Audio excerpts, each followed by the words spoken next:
You're listening to Nightmare on Film Street. The current time is 6:66. Traffic is clear ahead from here to the afterlife, but it's hell outside. For the next hour, you're on Nightmare time. So, let's give a grave welcome to our hosts, John and Kim. Hello again, fiends, and welcome to Nightmare on Film Street, the horror movie podcast for the casually obsessed. I'm Kimmi. I'm John. And this week, we are diving into a world of television and depravity with Videodrome. This is one of those movies like Tobe Hooper's Poltergeist where I'm just always intimidated to talk about it because I love it too much and I'm worried that I'll just gush about it. Or that, like, I'll say this right now. We've talked about this movie before on the podcast. We're about to talk about it again for another 45 minutes or something. There's still going to be more to say about it. I think it's a perfect movie, and I also worry sometimes that the more I know every time I watch it, I love it even more, and I am concerned that every time I watch it with Kim, she likes it less and less. That is true. Yeah. Because I think there was a time where you were like, God, this is incredible. Okay. And, yeah, John, I'll go watch this on Canada Day at a movie theater in Toronto. That was a great Canada Day. Okay. But it's like it's sucking part of your soul every time we sit down with it. Okay. It's good. No, this is good. We're going to have some great discourse on here because this is definitely one of your favorite horror movies, if not just movies, period. Absolutely.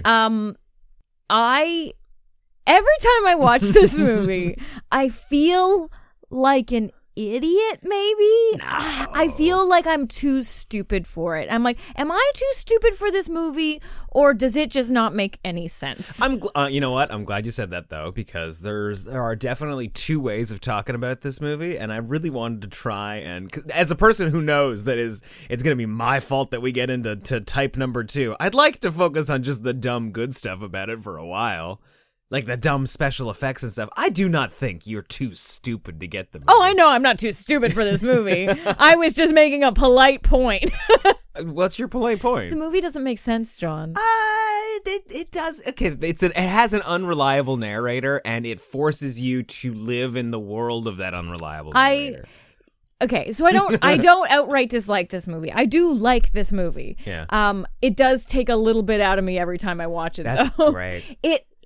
I know we're on the cusp of a pre-internet world, and so we're definitely starting to think about these new ways that the new media can propagandize us. Sure. And all of that is great stuff. That is great fodder for horror movies. That is great stuff for David Cronenberg, who's obsessed with body horror, to tackle, because it's about your mind being infiltrated, which you can really do physically with a body horror film, the infiltration of the human body. There's really great parallels to be made there. So I definitely think we're playing in a worthy space, and it's super cool. When does that butt come? But I don't understand. What is this? Who's this Oblivion guy? Who's this other guy? They're coming and going. They're making huge leaps really quietly and quickly. Oh, but also this guy's getting crazier and crazier. I don't know, John. I don't know if I'm fully aboard. I don't know if I like to watch it assuming that he's being radicalized. I think that is a way to view it for sure. And especially nowadays, it's hard to watch that without thinking about that entirely. The same way that when you watch Fight Club, you're just like, oh, this is just about incels. I think it's about a little bit more than that. Oh, but it kind of is about incels. But yeah, you watch that movie in 2025 and you can't not think about that kind of stuff. And here you're just like... It's very like Red Pill.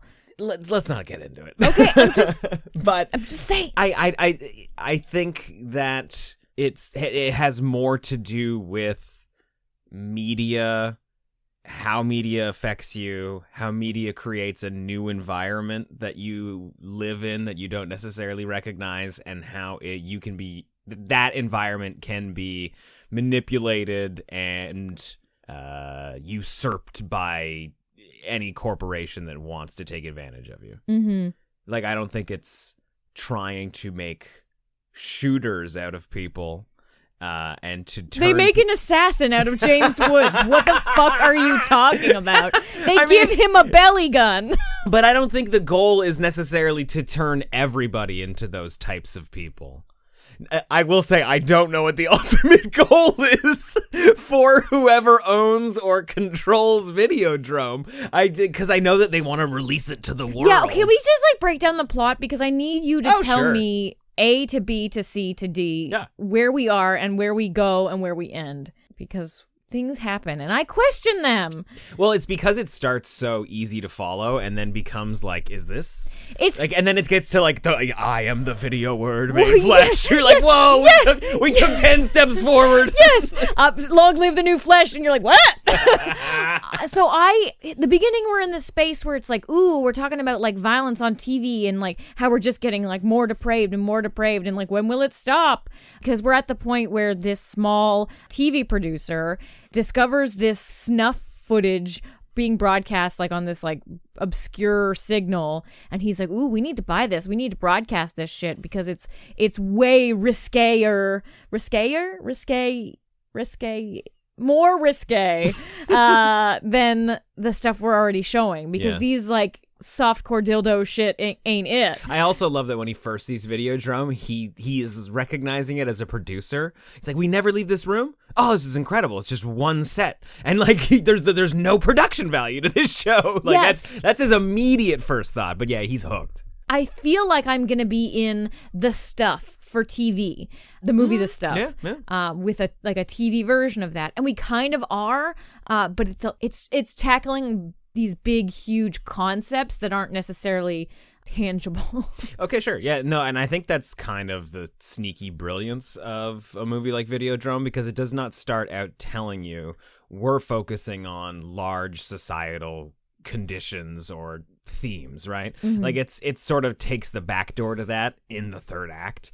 It's just a story about a sort of sleazy local TV producer who's just trying to find more edgy content because that's their edge ahead of everybody else. The only way that they can survive is by giving viewers something that they can't see anywhere else. So he's always looking for sleazier stuff, essentially, right? Yeah, softcore porn's not doing it. He stumbles across Videodrome, which is this pirate transmission, sort of an underground television show. It's fear.com is what it is. It is fear.com.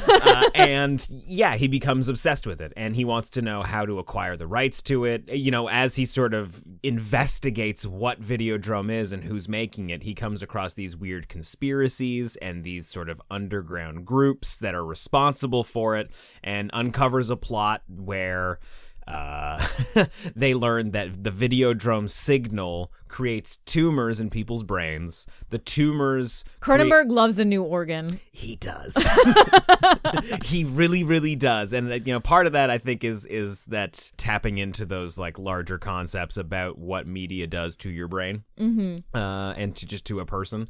And so, like, these tumors, they cause hallucinations, but the hallucinations actually interact in the real world. Like, I think I saw one quote from him years ago where he said that he liked the idea of, like, what if neurology was reality? Which I think is, like, the easiest way to say, like, what if the hallucination was actually real? And that's kind of the thread he follows. See, I don't pick that up. What do you mean you don't pick that up? I don't pick up that it's real. Like, I think we're just seeing what he sees. I don't think he actually has a gun attached to his hand. Oh, so that's tough, because I think... I like to think. I don't think he's actually putting his face in the TV. Oh, I don't think he actually has a cavity in his chest that he can access like a fucking change pouch. But doesn't it make it cooler if he can? Sure. Like a change purse. Okay, so he discovers this show, and then he's talking to, like, I guess, like, his agent, a contact, somebody who normally buys shows from, and he's like, find out. Her name is Masha. Sure. Find out where this show is from. I will pay you a commission. And she's like, I'm on it. Even though I don't feel good about this, I'm on it. And she's just like, okay, you cannot buy this show. It's evil, but I will tell you the name of someone. This is a great impression. Oblivion. Yeah. Well, no. Okay, so she says that you need to back away from Videodrome. Okay, whatever. Who is Oblivion? Who is he? Why is his daughter here? What is going on? Okay, well, we are glossing No, over we're not. One line of Take us dialogue there. that I think is brilliant. She says that you basically need to walk away from Videodrome. Videodrome is dangerous because it has something you don't. It has a philosophy, and that's what makes it dangerous. And then she says, the only name that I'll give you is Oblivion. So she goes to Father Oblivion to figure out what's going on. Sorry, I thought you wanted to talk about that line. Like, Nope. that Videodrome has a philosophy and he doesn't. And like, I love that saying, so that's what makes Videodrome dangerous. But like, don't you think that's kind of what makes Max Wren dangerous? James Woods' character? That he doesn't have a philosophy? Yeah. Okay, so Father Oblivion. It's a good point. It's poetic, but like I've moved on. Got it. Father Oblivion, I think, is more of a philosopher in media studies. He's definitely... You assume he's the big bad, though, and it turns out he's not. I think it's just because he's weird. So is he the same as Max Wren, then? Did he just discover Videodrome, or is he... Like, I'm confused as to his role in all of this. Yeah, so there is discussion in the middle of the movie where Father Oblivion explains that he was part of the creation of Videodrome. And I think it's just like a larger extension of his concepts of humanity and its evolution. The way they speak about Videodrome, though, once we start getting into this conspiracy land, they're speaking about it like it's this strange program. And I don't mean TV program, I mean like brain hacking program. Yeah. And the evidence I have of it as a film viewer is just that it's like a shitty TV show. Well, yeah. And we only see it so briefly. And I feel like James Woods falls off the deep end so quickly into it that when Oblivion, or Dead Oblivion via videotape, is talking about all of these philosophies and has these like cult-like beliefs about it. Yeah. I don't know. I just feel like we're giving it so much power without necessarily proving it has that power. Yeah, so I mean, at the beginning of that conversation, and you're right, like what this movie needs is like The Big Short, where we cut to like, and here's Margot Robbie in a bathtub explaining to you how shorts work. Or, like we need to cut to somebody explaining stuff. I think right? it might be a budgetary thing, but we don't get like the bigger picture, and maybe that's because we're so early into the release of Videodrome that it hasn't been released to the masses yet. No, absolutely not. Yeah. But I don't know, a case study like where we're seeing, 36 adults in a room under the guise of having a test screening, but it's actually a medical experiment kind of thing. I mean, they probably had. My guess is that they had done that. I think I just need more context, I guess. Yeah. So, I mean, I'll say this about David It just, Cronenberg. the Oblivion stuff overwhelms me into, like, I dive headfirst into, like, fantasy and lore, and we start world building, and I'm like, wait, I just want to watch, like, Debbie Harry in this weird TV show. Debbie Harry's so fucking good. So, like, this is the thing. It's like, once we start talking about Father Oblivion and what ditched Videodrome Debbie Harry. is, Debbie Harry exits the film. So, I think there's no way to jump around. There's no way to talk about this movie without jumping around too much. But to answer your question from 20 minutes ago, Father Oblivion helped create Videodrome. Didn't necessarily see it as this tool for destruction, because like he describes that the arena for the human mind will be battled out in the Videodrome, the video arena, drome meaning arena or circus. Weird word. Like, I don't think I've ever heard it used outside of this movie. You're right, like this gets weird. And is it the content itself, or is there something subliminal on top of or underneath it? Is it just opening up eyes to violence and finding pleasure in that? So that's a great question. And I think the movie tries to leave it ambiguous. Now, that's not necessarily true. Like, I think what they're saying in the movie exactly is that there is a signal or a code embedded in Videodrome that creates those tumors. But in order for it to access your brain, you need to see or enact violence. And like Father Oblivion explains, that actively watching something is registered in your brain as a real experience, which is what makes... So television is more real than reality, and reality is less than television. Okay, this is sounding good to me. Yeah, and this is also why we have a bit of a sort of BDSM sadomasochistic relationship with Debbie Harry's character, because that is actual violence that, violence, like, or just like, sexualized violence. I think all of that is sort of in the stew of Videodrome. Like, that's him opening up to that. Mm-hmm. Debbie Harry is already that way, I just want to say. Debbie Harry's great. Debbie Harry is not unlocked at all. She is just given permission to act weird in front of James Woods' character. Now, there is... there is a possibility that she's a double agent. That she's mostly a hallucination. No! He only meets her for the first time after he sees Videodrome. Oh. Now, he is on a television show, and nobody was like, hey, man, why were you hitting on a ghost? There was nobody in that chair. But maybe, like, the interaction beyond that doesn't happen. Exactly. Like, he does meet her on this TV show. Because that's how he see her at work. That's how he meets Oblivion, too. Yeah, Oblivion's great, right? Where he will not... He only communicates through television. He will not appear on television only less through television. Do you think these things are all pre-recorded? Like he's some kind of... They have to be. Some kind of deity? He's or been do you dead. think his daughter is like cutting words together to make a film? Oh, like it's an AI thing, interacting almost. Mm-hmm. So she says that they created lots of videos, but I think what it kind of is that he lives in video. Like, he's still alive. He exists in video. Like, what's that line she says later in the movie, too, where it's better to live on video than die in the flesh? Like, we start getting into weird sort of... your eyes right now. We're losing me. The moment I say the word flesh, it's over. Like the machine in the hospital bed's going like, beep, beep, beep.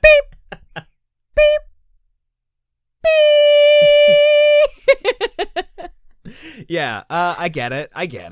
I don't think Debbie Harry is... We're never going to call her Nikki. It's just Debbie Harry. Come to Nikki. She's fucking great. She's so good in this movie, and I don't know how much I really want to believe that most of the interaction with her is hallucination, but it's possible, right? Because he sees Videodrome very early. And that could be the reason why she's so already into what Videodrome is selling. If they're on a first date and she's like, you can cut me if you want. Like, that's a lot for a first date. But on the other hand, she was like, hey, do you have any porno? And he's like, oh, I've got this Videodrome thing. So like, he has put on a tape where somebody's being tortured. So I think that's almost like the thumbs up that she could offer something like that and not be weird. And they met on a TV show where they were arguing these topics, about violence on television and how far is too far, and they were both like, I don't think anything's too... Well, she was like, I don't think it's good for anybody, but I'm into it. Yeah. And he was like, there's no too far. There's no line to cross. I love too that in the middle of that interview he's just like, I would really like to take you out to dinner tonight. Like, he just abandons the show entirely. And the host is interviewing Oblivion on his TV screen, and you can just hear James Woods hitting on Debbie Harry the whole time. Yeah. I love that in those interviews too. Professor Oblivion's literally like looking around, like he is actually in the room and he can see them. But yeah, it's hard to say whether like how he exists and whatnot. But yeah, I love the idea of just assuming that he lives on videotape somewhere. Like, there's enough of him out there that you could just put in a tape and like he can interact, because it's not like his daughter knew, like, okay, well, the hosts would be here and the guests would be over here, almost making out live on camera. But let's focus on Debbie Harry for a little bit, right? She's come and gone, John. There's nothing left to focus on. So okay, well, I'll say this: like, I know that you're upset that she sort of disappears, because at some point she says she's going to Pittsburgh on location for something with the radio station, and that while she's there, she's going to audition for Videodrome, but then nobody ever hears from her ever again. Mm-hmm. I think that's brilliant. Like, I think because she starts to appear on the television, it could sell the idea that she's a hallucination already, but he still likes whipping her, like, while she's on the TV, and he gets as much, like, it's weird at first, but like, he gets as much enjoyment out of it. This is gonna be so weird if anybody's listening to this and hasn't watched Videodrome. They're like, how do you mean he's whipping her on the television? Well, he's quite literally whipping a television set, a throbbing television that has become flesh and is breathing like loud. It's great. Yeah, it's awesome. And I think that's also just selling, like, that image alone is just selling the idea that the line between television reality and real reality is gone, and it doesn't matter. Like, there is no indistinguishable difference for a guy like Max Wren, at least in this moment. But Oblivion, or whatever, is just a stepping stone to this other character who ends up being the big bad. It just feels like we met Wizard of Oz in the middle of the movie, and then we keep going. That's a great analogy. Maybe think of Professor Oblivion as the person who creates a piece of technology, and the spectacular optical guy, what's his name, Barry Convex? So he's like He's the corporate money behind it that uses it as a weapon. He's like Barbenheimer or whatever. What? Like, he made the bomb, and now he's like, maybe I shouldn't have made that bomb. Great double feature, though. Well, I think with Oppenheimer himself, he knew he was making a bomb. I think Professor Oblivion was just looking for to solve a human problem or to work toward human evolution. Like, think of it more like an art piece. Which you could argue they were trying to do with that bomb. They were making a bomb to stop the Nazis. This is a little bit different. I don't think that Professor Oblivion is creating the Videodrome to make a weapon. Okay, fine. Einstein with the math for the bomb. Sure. That's better. Okay, that I can get behind. So this is maybe going to help you a little bit, because I think Professor Oblivion I feel like you're hating this. You're like, I just want to talk about this movie I love. I also just wanted to talk about the cool special effects for a while before we got into the dumb shit. No, they breathe too much. I don't like it. Yeah, well, yeah. So we got this I bought this on 4K when Criterion was doing a sale, which is funny because Kim's criteria for my Criterion purchases was I have to at least watch these movies twice before the end of the year to justify spending a bunch of money on movies that some of which I already own. I think that's I think that's great. I think it's a fair request. Absolutely. And like that is, if you're not going to watch this movie twice in the next calendar year, then you probably don't need to own it. Exactly. And unfortunately, that 4K has some really great upgraded picture, but the sound is crisp and the kisses are gross. They're so wet. The sound is nasty. I don't like it. It's not pleasant, and maybe it's not supposed to be, but also those footprints, real clippy cloppy. I love them.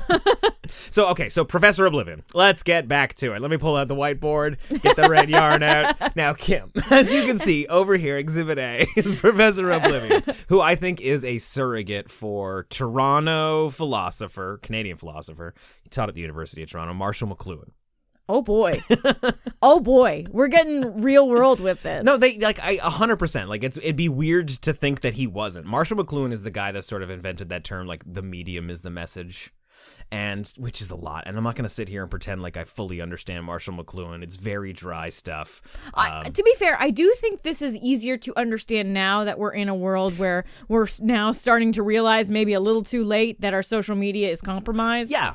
And the internet itself is compromised. Yeah, I think everybody watching this now only thinks of social media when they watch Videodrome. And like, especially if you think of it that way, the way that social media or just like the internet affects you, and the way that you have to be an active participant in it, completely changes things. But in like the 80s, that would have been such a new concept, the idea of even questioning truth. Yes. Truth was truth. And now we have my truth and your truth, and what this news outlet thinks is truth, and what this news outlet thinks is truth, and you have to learn how to parse between those things. But unfortunately, we haven't been given the tools nor the ideas to be critical of those things yet. Yeah. And now we're already advancing into a stage of like post-truth, and we don't know how to deal with it. Well, and as you see people getting angrier and angrier, like it's almost believable to assume that there is a tumor that has grown in our heads that is affecting things. And like the hallucinations are just they've got a cabal in the bottom of a pizza shop, and I know it for certain that it's true. Like that is a TV throbbing moment. Okay, so so the medium is a message. Very very complicated stuff. But like I think I've tried to boil it down to like an understandable level. And again, I'm not a fucking professor. I barely understand this stuff myself. But rather than thinking of television itself as like a program, like we only focus on the content, but the television signal itself is an environment. TV creates an environment, and the show is the content that exists within the environment. Okay, so this is actually making a lot more sense to me, because then it kind of does make sense giving today's context, Yeah. why this billionaire guy who's got his fingers in a bunch of different companies. The introduction like, to. I also own fucking Videodrome. So right, yeah, like it makes zero sense for a guy who runs Spectacular Optical, the eyeglassware store, to also have Videodrome. But he also has like a defense company. So it's just like that he was would so benefit good. from a post-truth world. Yeah. Hint, hint. Look at these fucking CEOs now. Yeah, like the introduction that he gives, like, hello, I'm Barry Convex, CEO of Spectacular Optical. We deal with affordable glasses for third world countries, weapons manufacturing, or something like that, like missile ballistic The stuff. You're like, wait, what? the irony of owning a company to help people see better, and you're trying to play with reality itself is so fucked. Fucking love it. So fucked. Cronenberg, you've done it again. Yeah, and so the other thing too, like another little sort of quote that I have here from Marshall McLuhan that I think will help explain Professor Oblivion a little bit to you here. Like the idea is that Marshall McLuhan talked about, so when he says media, like when we think of media, we only think of content now, or like VHS tape is a form of media. But Marshall McLuhan's definition of media is much more complex than that. And so he says that all media is an extension of the human body. And so the wheel is an extent, like he considers a wheel media. Like his definition is very complex, and he explains it very well. But like the wheel is an extension of the foot, a club or a hammer is an extension of the hand, and his definition there, like as he extrapolates out, is that television, and definitely social media now, if you think about it, is an extension of the human nervous system. Oh. Yeah, doesn't this all start to make sense? Oh. Now, the other thing, too, you got to remember, David Cronenberg before this made scanners. And in that just scanners, like gave me the willies. I know. This is why I always find it so fascinating. David Cronenberg made scanners, and in scanners, they talk about human beings being on a switchboard, and that the scanners were essentially able to connect different nodes on the switchboard. And I think that's just like that is a very early example of what he's trying to tackle in Videodrome. It is much more complicated than that.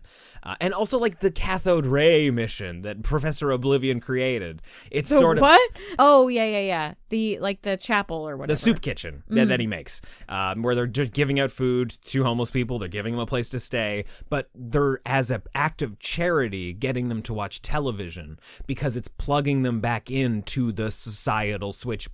That like part of the reason they are the way they are is because they have this deficiency from the cathode ray tube, is how they like describe a lack it in of the movie. connectivity to Yes. the greater world. Because that they're outside of the environment that television has created that we all exist inside of. Boy. Okay. Yeah. Okay, so I'm on side with you again. I'm loving all of these concepts. I feel like we're like getting into conspiracy town. It sounds but like I'm it, I know. enjoying it. The other issue I have is when we do meet the big bad guy, Barry Convex, who owns the like optical world or whatever. Yeah.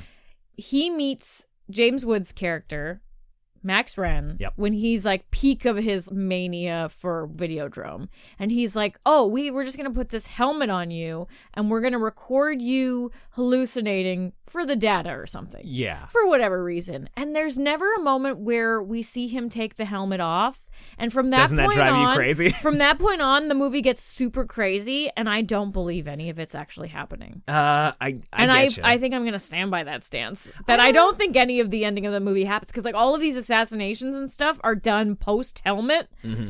Is he still sitting in the back of that optical room? I don't think so. Like I think what they are doing is they are giving him like a very strong concentrated dose of... It was just a way for them to give him more... Yeah, give him more Videodrome. Yeah, Because they then at do that start point- just like implanting tapes into him like he's a VCR. Yeah, at that point he becomes programmable. And this is where it definitely becomes more, like a red pilly, incelly, like we're going to turn you into a shooter for our weird cause because they are just downloading information into him.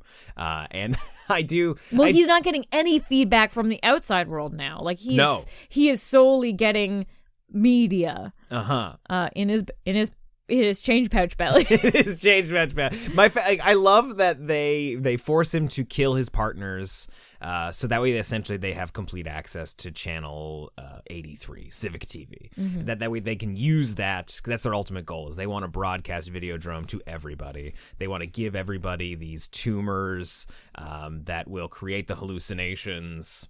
And then I suppose at that point they can all be controlled and programmable, right? Mm-hmm. And then he goes to kill Bianca Oblivion, Father Oblivion's daughter. And then she somehow, like, 1, 2, skip a few, reprograms him back. And she's like, how does she do that? I can save you. How does she do that? Because all of a sudden he's like, yeah, I'm not going to kill you. You're right. I am the video word made flesh. I can use my new powers for good, maybe. Yeah, no, he essentially just, man, that is the other thing too. Like, I think this is a interesting part of the movie because he becomes this hero in the end of the film, but he has just been programmed by somebody else. You know? Like, he believes that he's the villain when he's committing all these acts for Spectacular Optical, for the Videodrome people. And then once he is working for Father Oblivion, essentially, he's not doing anything differently. He's still going and shooting people in public, but now he's the good guy. Oh, I don't like it. Ooh. That is the tricky thing. And this is what will get you down to the conspiracy John, theory this is stuff. Fucking me up.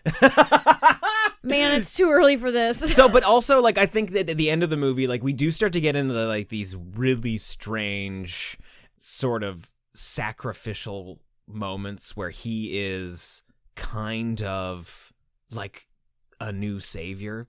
Like, and I think he should just stop talking to these people. Well, yeah, but I think he should take a vacation and go fishing. He blows his brains out in the end of the movie. That's the idea. And who is telling him to do that other than like Debbie Harry in his head?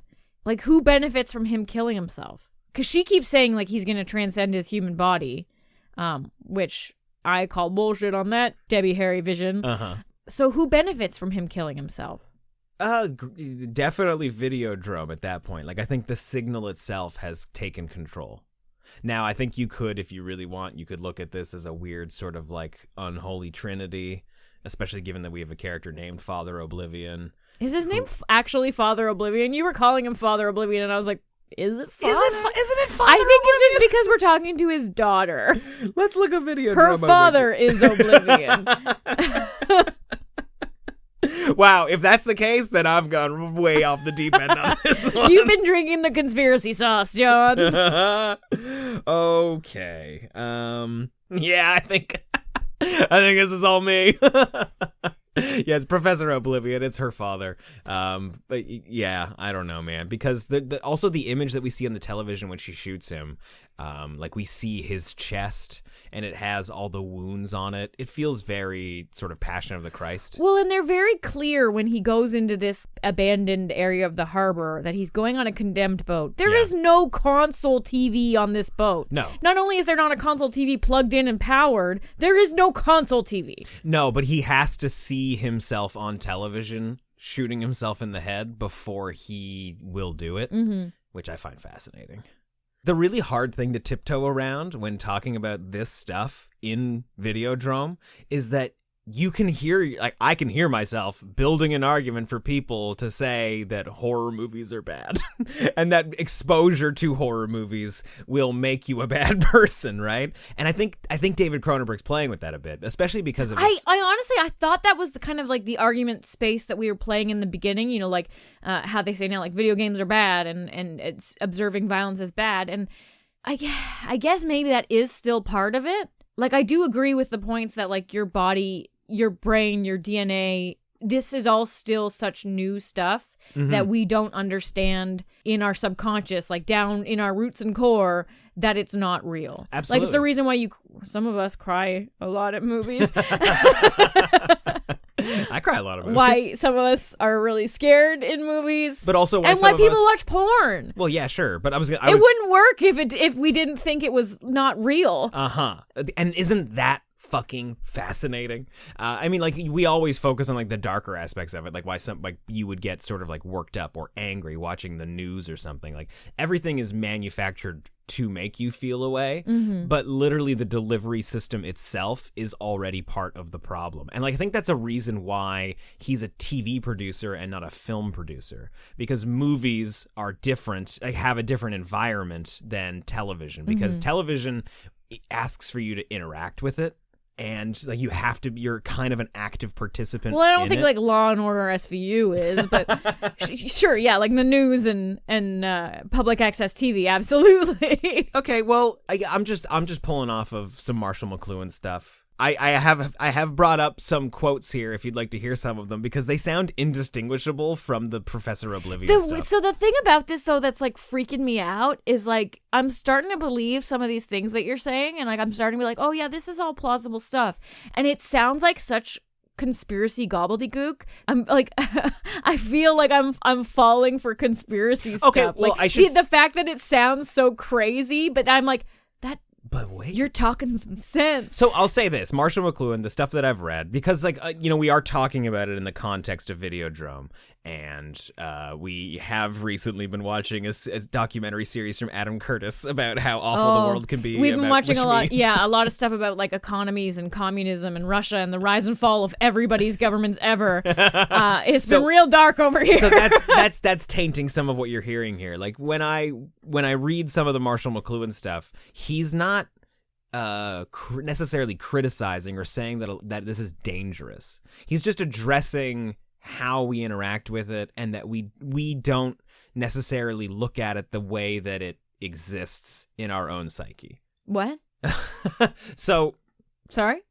Just come again. So the idea between the content and the environment, like, we don't distinguish that television itself has a different environment from the radio or from movies and social media itself. Like, I think if we've all met people in the world where you can go, oh, you only exist on Twitter, and then other people are like, oh, you only read news on Facebook. Or like when dads post comments or like post a feed on Facebook where it's like, Mark Zuckerberg is deleting 100,000 profiles if you don't put this in your comments, and you're just like, that's not a reality that I live in. Yeah, exactly. So I think we've all been pretty good about defining those personality quirks and types. And what I find fascinating is that was completely obvious to a philosopher in the 60s. That television, maybe the 70s, television was sort of changing everything. He would have been, I fucking told you so right now. Like, when cell phones came out, he'd be like, this is what I've been fucking saying, like, so a couple things that he said, he has to say here, like, radio serves as background sound or as noise level control. The example he gives is that when an ingenious teenager employs it as a means of privacy. So like, you're creating its background, like, it's just noise in the background. You don't actually have to actively participate in it. And you can use it to create an environment by using it just as noise, and that television doesn't work as background because it engages you, and you have to be with it. And I think that's why specifically in Videodrome we're dealing with television and not film, because you have to sit with it and engage with it, and that's the environment that TV creates. Okay. It's a little different now because kind of streaming has separated the line between like TV and, absolutely, and cinema. But as a grander point, I think what's so great about Videodrome and why it does feel like it is timeless, even though it's using tech that does feel kind of outdated. Yeah. The concepts are the same, and even further backed up now with the technology we have now.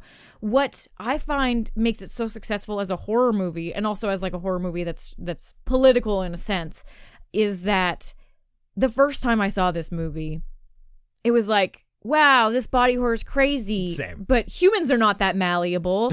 And now I'm really starting to worry how malleable human beings are. Yeah. And I'm seeing all of this dystopian post-media content that creators were making at the cusp of where we are now with like with AI just like going full steam ahead and the internet just going nuts insane and being not a safe space and us trusting it way too much.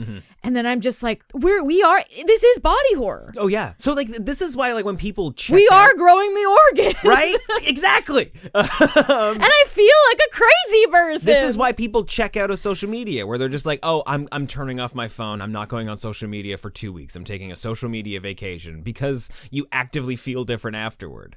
And like it's almost an essential part of our existence now to be in some regard on social media. You don't have to be, but it's hard not to be. And, you know, like Marshall McLuhan's grand idea that he knew he could never be able to do would be to control the input in like Are David Cronenberg and him friends? No. Oh. And he never took a class of his, but like he's Canadian. Like I'm sure the concepts were talked about. Like the Marshall McLuhan messages the medium was like really popular and radical in like the late 60s, early 70s. And like there was a smaller condensed version of the book you could get, and it was real hip to have it. And everybody loved saying that the medium is the message. It was, you know, it was just kind of like in the air. So I'm sure he grew up with it and is just sort of like taking it to like a fantasy level degree. But like his grand idea was to have a town and sort of monitor the town and go, ooh, people are getting a little angry. I guess let's turn off radio. And then just so like now people only have access to television and newspaper, and then like, okay, well, we put radio back on but we turn off TV, and like so like that was something that he'd always talked about doing. I find that idea fascinating. Well, you know how I feel right now, and not just because of this movie, just a way I've kind of felt in the last couple of years, is that us as a society, we should have stopped at newspapers. It's kind of, yeah, that should have been the end of media. We have newspapers and that's it. Newspapers and talking to people. Like those are the two things that nobody does. Yeah. We can't handle being disconnected. Yeah. We can't handle it. And shout out to David Cronenberg and Rick Baker, right? Rick Baker did the special effects of this movie. Shout out to those guys for making such an approachable, fun, like almost like you could have beers and watch this movie with the buds, you know? Like, see, I don't agree with you on that point. I wish it was more.